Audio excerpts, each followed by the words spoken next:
அனைவருக்கும் வணக்கம். ஒரு பயனாளர் மோட்ச தீபம் அப்படின்னா என்ன அப்படின்னு கேட்டிருந்தாங்க. அதை எப்படி ஏற்றணும் அப்படின்னும் கேட்டிருந்தாங்க. மோட்ச தீபம் அப்படின்னா நம் முன்னோர்களுக்கு மோட்சம் கிடைக்க ஒரு நம்ம அவங்க வழியில் நம்ம அவங்களுக்கு ஒரு ஒளிச்சுடர் ஏற்றுவது அப்படின்றது தான் அதுக்கான பொருள். அது என்னென்னா, சில பேர் இறந்த வீட்டில் 30வது நாள் முடிஞ்ச உடனே போய் ஏற்றுவாங்க. சில பேர் ஒவ்வொரு மாதமும் அந்த திதி நாள் அன்னைக்கு ஏற்றுவாங்க.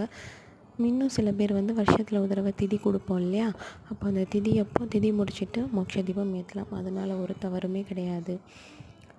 அமாவாசை நாளில் நிறைய பேர் விரதம் இருப்பாங்க வீட்டில். ஸோ அவங்களும் அமாவாசை திதி அன்னைக்கு கணக்கே கிடையாது.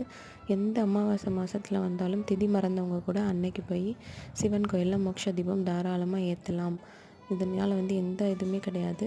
இந்த தகவல் உங்களுக்கு பயனுள்ளதாக இருந்திருக்கும். மேலும் சில தகவலுக்கு நம்ம சேனலை மறக்காமல் சப்ஸ்கிரைப் பண்ணிக்கோங்க. Thank you friends.